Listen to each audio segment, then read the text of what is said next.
We are living in a world where we are defined by the clothes we wear, the cars we drive, the size of our homes, and the money in our bank accounts. Materialism has grappled our lives more than ever. So in this video, I was hoping if we could chat about ways in which we can redeem ourselves from this trap of materialism, and also through the course of this video, we'll try to answer some questions that could simplify this process. Alright, let's get started.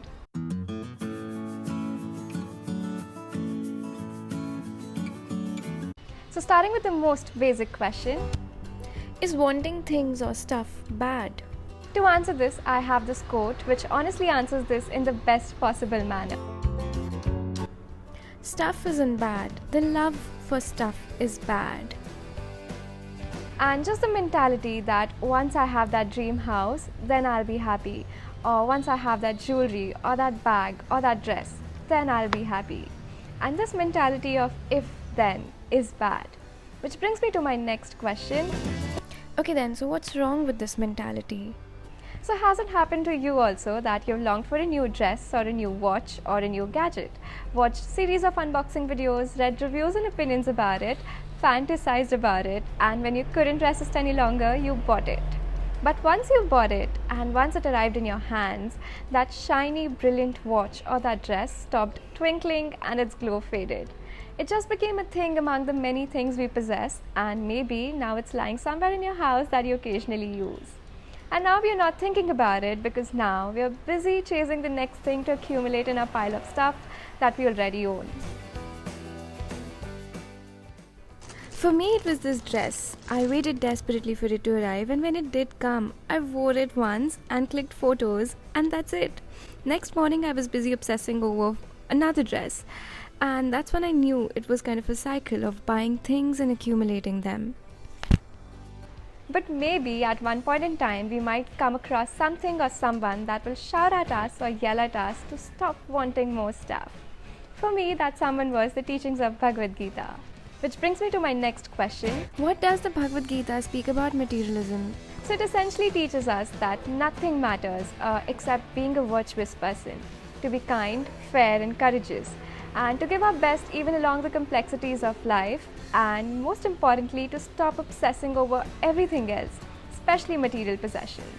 Okay, but what exactly is materialism? Living a less materialistic lifestyle doesn't mean becoming a monk or abstaining all the life's pleasures, but it essentially means shifting our focus from material possessions so that they become less important and less relevant. Okay, so here's a simple example of buying a car. If you're buying a car just to satisfy your commuting needs or just because you love driving, then that's not materialistic.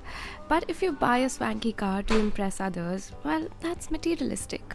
Can money buy us happiness? It would be stupid to say no to this because higher levels of income can give access to better homes, nutrition, healthcare, and safety. But here's the thing, money can bring us happiness only up till a certain level. Once our income reaches a certain level and once our basic needs for food, clothes and safety are met, any more money can hardly make any difference to our happiness levels. In fact, the positive effects of money, such as to be able to buy our dream house, are often offset by the negative effects of money, such as working for longer hours or stressful hours to maintain that lifestyle. Which brings me to my next question. Okay, so if money cannot bring us happiness after a certain point, can money make us sad?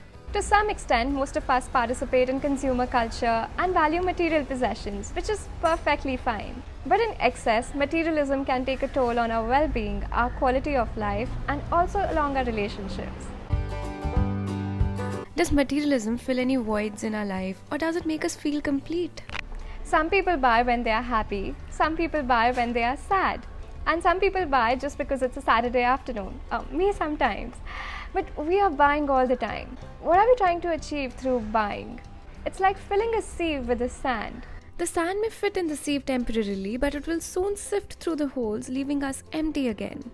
Okay then, what are the ways to fill the voids in life? Now that we try to escape materialism, which means we do not attach our happiness to material things, how do we find true happiness? Well, that's a broad question and all of us are different, but these are ways that I can think of personally and work for me. First one is maintaining a gratitude journal, making a list of all the things that we are grateful for. Or for some it could also be valuing experiences over things, spending quality time with our friends and family, Or for some, it could also be maintaining a healthy lifestyle, keeping fit and healthy, eating clean, and so on. Or through finding meaning in life, for example, through getting closer to God, or for some, it could be through other spiritual means, or through those they love in life, or pursuing things that you are truly passionate about. Because that's what gives us purpose. Okay, lastly, how has minimalism impacted me? Which is kind of a personal question.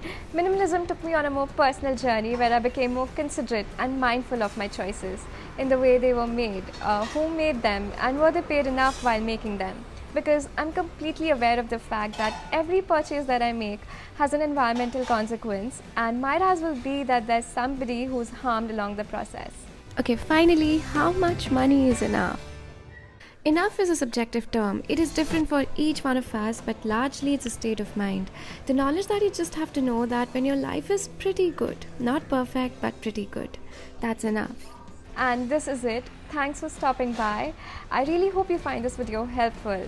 But the goal is not to become an ascetic or to live a life of deprivation or to say goodbye to all the happiness that comes from material possessions. But the goal is to liberate ourselves from consumerism.